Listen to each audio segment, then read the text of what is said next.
Assalamualaikum warahmatullahi wabarakatuh. Selamat siang kepada Bu Ririn dan juga teman-teman sekalian. Di sini kami dari kelompok 4 akan mempresentasikan badan-badan usaha yang ada di Indonesia. Sebelum kami memulai presentasi pada hari ini, izinkan saya untuk memperkenalkan diri. Perkenalkan, nama saya Afektia Sanagri Mukti dengan NIM 190. Saya Andika Hendra Febriansa dengan NIM 162.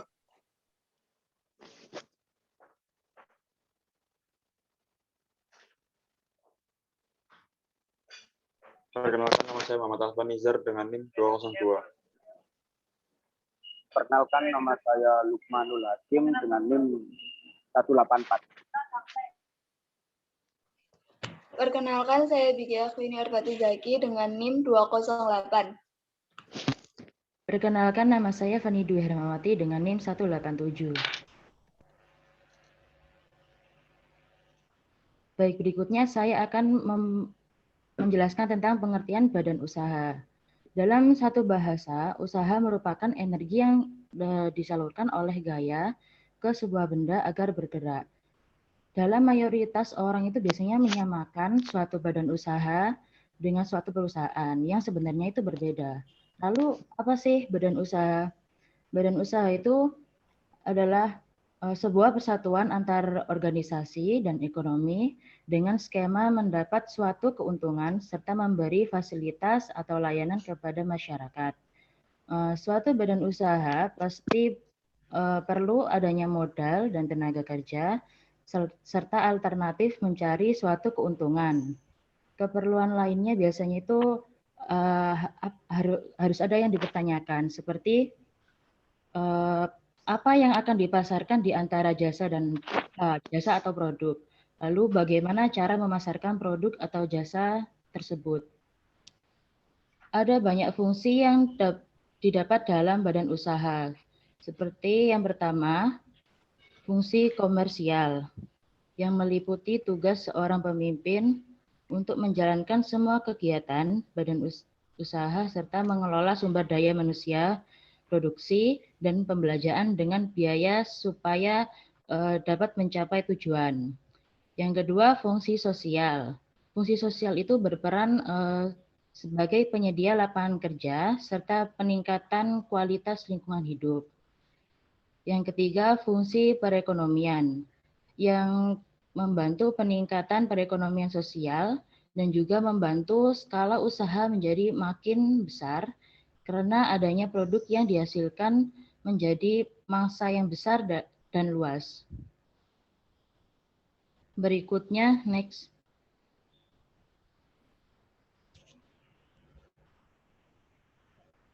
Bentuk-bentuk atau jenis badan usaha. Badan usaha sendiri juga punya bentuk dan jenis dilihat berdasarkan seperti kayak badan usaha dalam kegiatan, lalu badan usaha dalam kepemilikan modal, dan badan usaha dalam wilayah negara.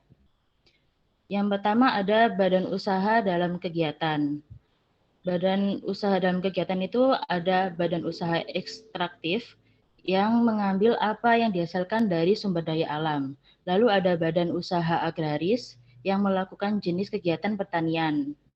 Ada juga badan usaha perdagangan yang melakukan kegiatan jual beli kembali barang tanpa mengubah bentuk barangnya. Lalu ada badan usaha industri yang mengelola bahan baku serta bahan penolong untuk dijadikan barang setengah jadi atau siap pakai, dan ada juga badan usaha jasa. Yang kedua, badan usaha dalam kepemilikan modal. Terdiri dari badan usaha milik negara atau yang biasa disebut BUMN, yang menjadi pemilik modalnya itu pemerintah atau negara. Lalu ada badan usaha milik swasta atau BUMS yang modalnya dimiliki oleh pihak swasta. Lalu ada badan usaha milik negara atau BUMD yang milik usaha ada pada pemerintah daerah. Dan ada badan usaha campuran yang modal usahanya dimiliki oleh pemerintah dan swasta. Yang ketiga ada badan usaha wilayah negara.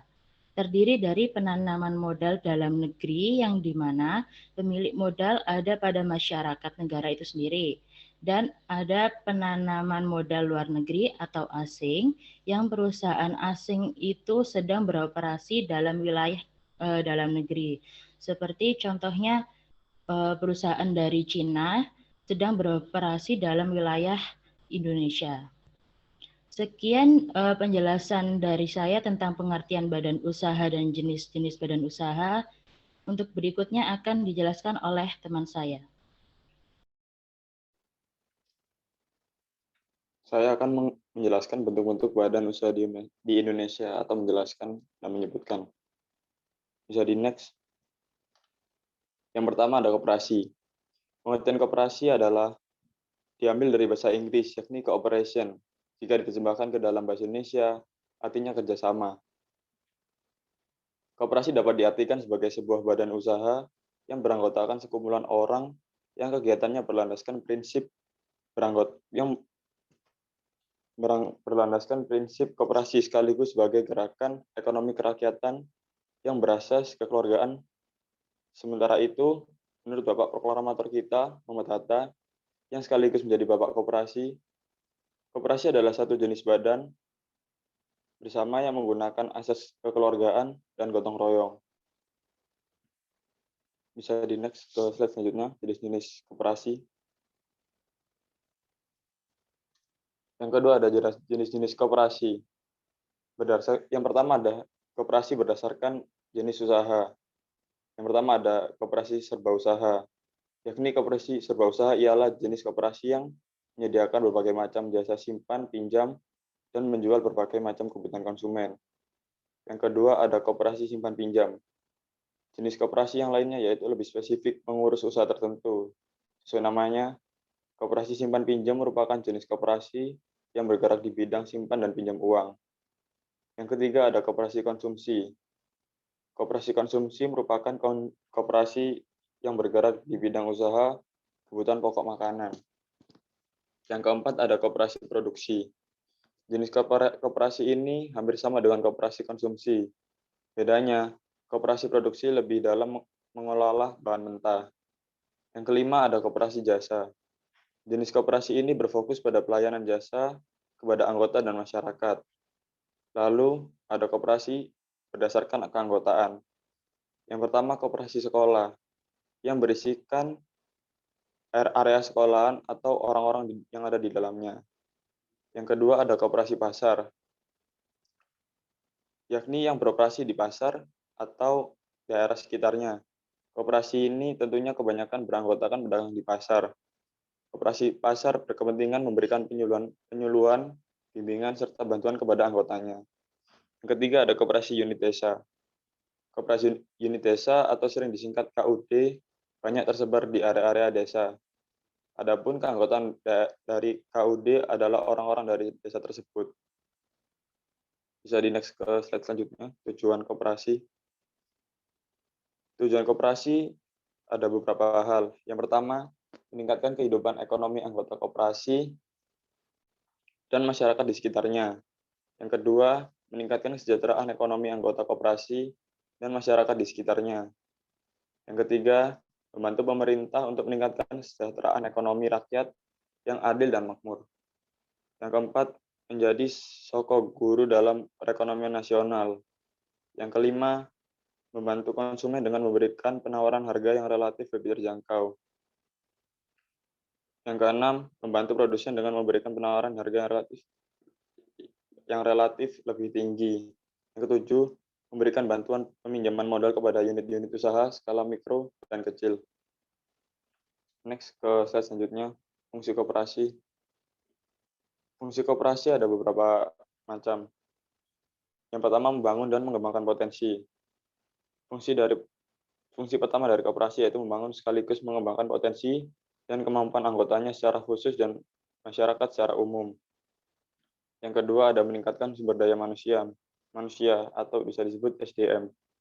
Fungsi koperasi yang selanjutnya yaitu meningkatkan kualitas sumber daya manusia dan masyarakat secara aktif.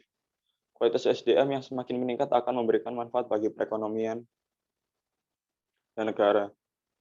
Fungsi yang ketiga ada memperkuat ketahanan ekonomi rakyat. Fungsi koperasi yang berikutnya yaitu memperkuat ketahanan ekonomi rakyatan. Fungsi ini bisa dikatakan sebagai fondasi kekuatan dan ketahanan perekonomian nasional dengan menjadikan koperasi sebagai soko gurunya. Yang keempat ada mewujudkan dan mengembangkan perekonomian nasional. Fungsi koperasi yang lainnya yaitu mewujudkan dan mengembangkan perekonomian nasional dengan menggunakan asas kekeluargaan dan demokrasi ekonomi. Yang terakhir dari koperasi, syarat pendirian koperasi. Bisa di next. Syarat-syarat pendirian koperasi adalah ada 6. Yang pertama, koperasi primer harus didirikan oleh minimal 20 orang yang punya kegiatan dan kepentingan ekonomi yang sama. Sedangkan pendiri koperasi sekunder minimal 3 badan hukum koperasi. Yang kedua, para pendiri atau kuasa pendiri koperasi mengajukan permintaan pengesahan akta pendirian koperasi secara tertulis dan secara elektronik kepada Menteri Koperasi dan UKM. Yang ketiga, koperasi primer harus didirikan oleh minimal 20 orang yang mempunyai kepentingan dan ekonomi yang sama.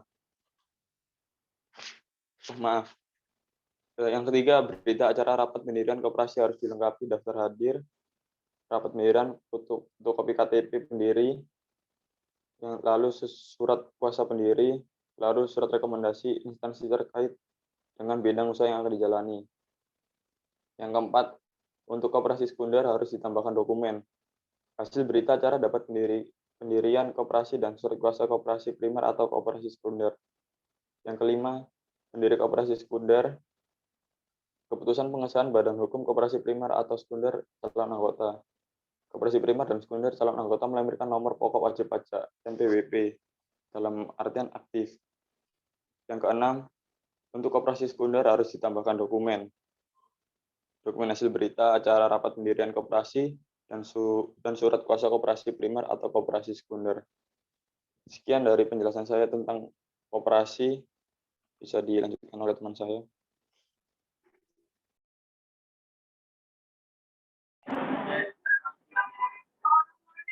Nah, berikut saya akan menjelaskan tentang yayasan.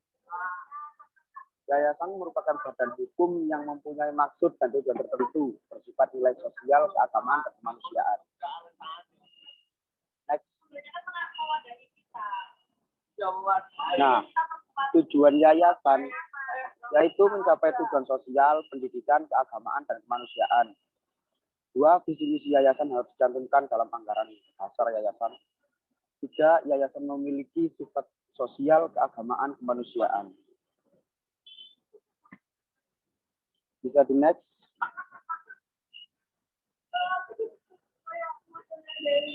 Syarat mendirikan yayasan juga tidak sembarangan.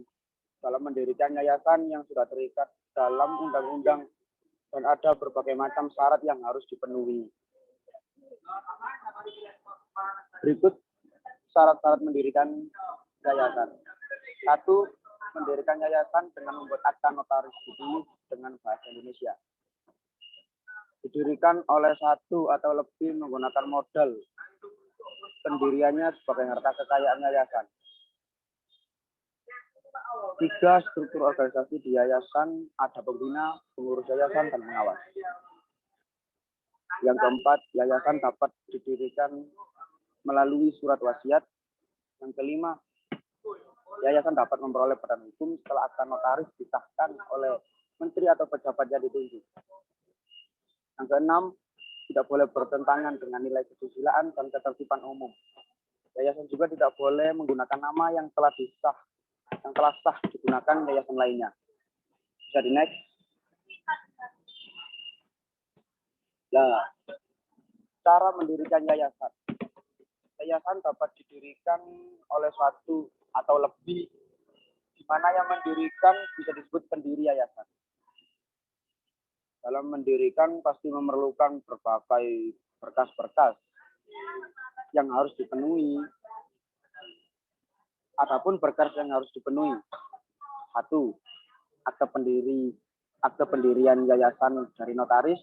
Yang kedua, surat keterangan domisili perusahaan dari keseluruhan dan kecamatan. Yang ketiga, surat keterangan terdaftar NPWP dari kantor perpajakan. Yang ketiga, surat keputusan Kementerian Hukum dan HAM Republik Indonesia. Yang kelima, pengumuman dalam lembaran berita negara RI dari Perum Percetakan Negara Republik Indonesia. Yang terakhir, tanda daftar yayasan dari Dinas Sosial. Sekian dari saya, bisa dilanjutkan oleh teman-teman. Baik, yang berikutnya ada CV atau Komenditer Venotsap. Pengertian dari CV sendiri adalah CV atau yang bisa disebut dengan Persekutuan Komanditer merupakan sebuah badan usaha yang didirikan dengan kerjasama antara 2 orang atau lebih. Terdiri dari atas orang yang bertanggung jawab mengatur perusahaan atau yang biasa disebut dengan sekutu aktif, dan juga orang yang memberikan tanggung jawab terbatas terhadap perusahaan atau yang biasa disebut dengan sekutu pasif. Keuntungan yang diperoleh ini dibagikan sesuai dengan kesepakatan yang ada.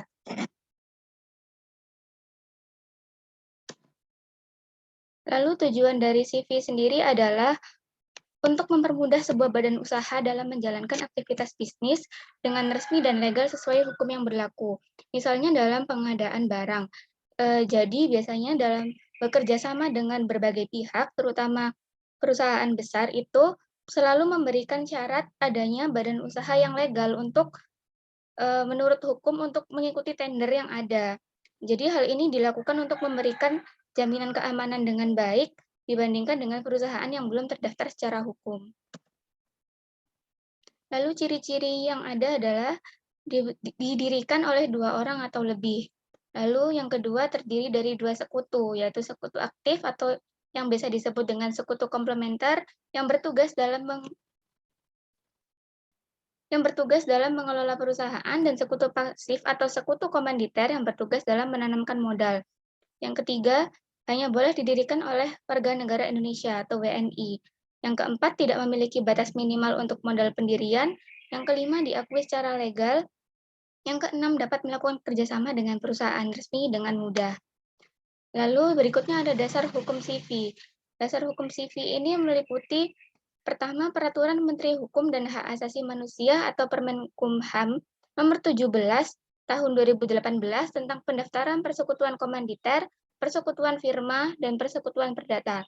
Lalu yang kedua, Kitab Undang-Undang Hukum Dagang atau KUHD pasal 19, 20, dan 21 tentang pendirian, permodalan, dan pembahasan sekutu komplementer dan sekutu komanditer. Lalu yang ketiga ada Kitab-Kitab Undang Hukum Dagang atau KUHD pasal 31 tentang pembubaran CV.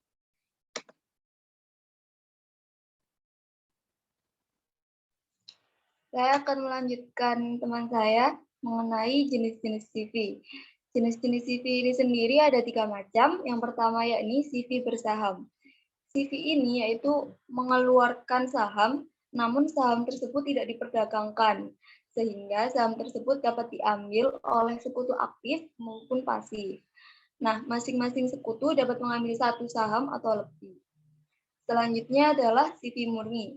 Jenis CV ini merupakan yang paling sederhana dari yang lainnya karena hanya terdapat 1 sekutu komplementer, beberapa pihak lainnya hanya sebagai sekutu komanditernya.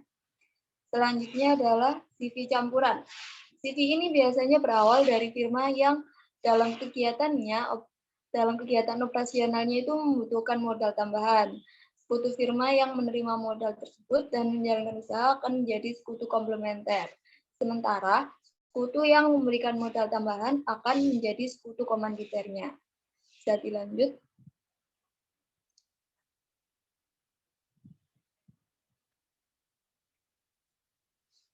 Nah, setiap badan usaha pasti memiliki kelebihan dan kekurangan. Nah, berikut adalah kelebihan dan kekurangan dari CV. Pertama, kelebihannya adalah proses pendirian yang relatif mudah. Kedua, mudah mendapatkan bantuan modal. Ketiga, kemampuan manajemen CV lebih baik. Keempat, lebih mudah berkembang karena memiliki manajemen yang baik. Dan yang terakhir adalah risiko dapat ditanggung bersama sekutu. Nah, kekurangan dari CV adalah terlalu riskan, jadi terjadi konflik di antara para sekutu. Kedua, modal yang telah diberikan oleh sekutu kepada perusahaan sulit untuk ditarik kembali. Dan yang terakhir adalah kelangsungan perusahaan tidak menentu karena operasional CV sangat bergantung kepada sekutu yang aktif. Bisa dilanjut. Selanjutnya adalah cara dan prosedur mendirikan CV. Yang pertama yakni menentukan pendiri CV. Yang kedua, menyiapkan data yang diperlukan untuk mendirikan CV tersebut. Yang ketiga, membuat akta pendirian dari notaris. Yang keempat, penandatanganan akta pendirian oleh pendiri CV. Yang kelima, mengurus surat keterangan domisili perusahaan atau yang biasa disingkat dengan SKDP. Yang selanjutnya yakni mengurus nomor pokok wajib pajak atau NPWP. Selanjutnya mendaftar ke pengadilan negeri, lalu mengurus izin usaha, mengurus tanda daftar perusahaan atau TDP, pengumuman ikhtisar resmi, dan yang terakhir adalah mengurus nomor induk bersama atau NIP di Online Single Submission atau OSS. Sekian dari saya, bisa dilanjut oleh teman yang lain. Ya. PT atau perusahaan terbatas, yaitu badan usaha yang berbadan hukum yang terdiri dari pemegang saham dengan tanggung jawabnya yang terbatas besar modal yang disetorkan. Bisa di next, Mbak. Ciri-ciri PT. Dalam KUH Dagang menjelaskan bahwa badan usaha yang dapat dikatakan sebagai PT atau perseroan terbatas harus memiliki unsur atau ciri-ciri. Yang pertama, badan usaha dapat disebut sebagai PT atau perseroan terbatas jika kekayaan badan usaha yang dimiliki terpisah dari kekayaan pribadi masing-masing persero atau pemegang saham. Kedua, dapat disebut sebagai PT jika adanya persero yang tanggung jawabnya terbatas pada jumlah nominal saham yang dimilikinya. Ketiga, badan usaha dapat disebut sebagai PT jika pengurus atau direksi dan komisaris yang merupakan satu kesatuan pengurusan dan pengawasan terhadap perseroan dan tanggung jawabnya terbatas pada tugasnya yang harus sesuai dengan anggaran dasar atau pada keputusan RUPS. Bisa di next, Mbak. Tujuan PT. Tujuan PT adalah untuk menjalankan suatu perusahaan dengan modal tertentu yang terbagi atas saham-saham yang dimana para pemegang saham atau persero ikut serta mengambil satu saham atau lebih dan melakukan perbuatan-perbuatan hukum yang dibuat oleh nama bersama dengan tidak bertanggung jawab sendiri untuk persetujuan perseroan itu atau dengan tanggung jawab yang semata-mata terbatas pada modal yang mereka setorkan. Next. Jenis-jenis PT. Ada 3 jenis PT. Yang pertama adalah PT terbuka dan PT tertutup. Yang terakhir PT perseorangan. PT terbuka adalah suatu PT atau perseroan terbatas di mana masyarakat luas dapat ikut serta menanamkan modalnya dengan cara membeli saham yang ditawarkan oleh PT terbuka melalui bursa dalam rangka memupuk modal untuk investasi PT. PT terbuka ada 2 jenisnya. PT yang go public atau yang melakukan penawaran umum kepada masyarakat dan perseroan publik.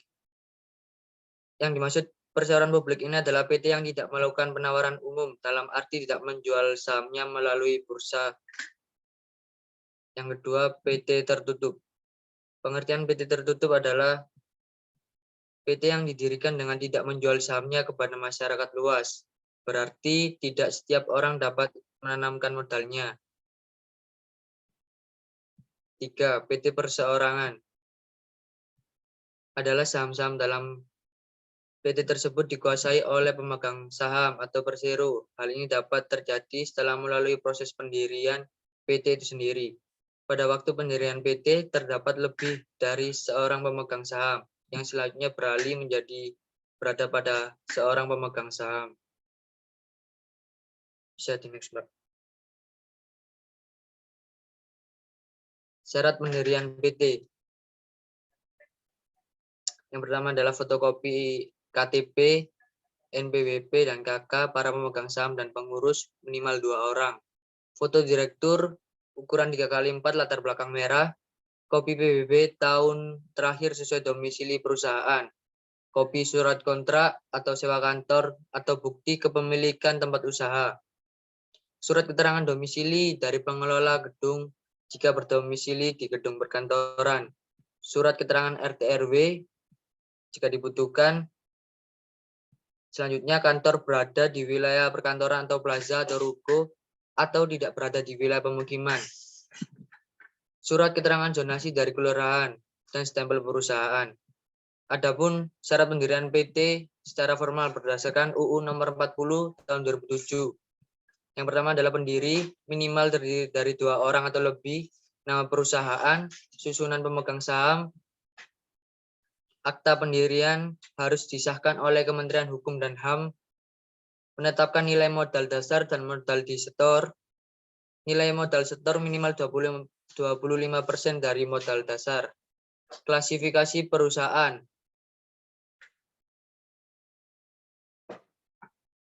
Tahapan pendirian PT. Yang pertama, pengecekan nama, pembuatan draft akta, tanda tangan akta, pengesahan di Kementerian Hukum dan HAM, pengajuan SKDP sementara, pengajuan MPWP perusahaan, pengajuan SKDP perpanjangan, pengajuan SIUP, pengajuan TDP. Sekian dari saya kembalikan kepada moderator. Baik, sekian presentasi dari kami. Apabila ada kesalahan, kami mohon maaf. Saya akhiri. Wassalamualaikum warahmatullahi wabarakatuh. Waalaikumsalam warahmatullahi wabarakatuh. Waalaikumsalam warahmatullahi wabarakatuh.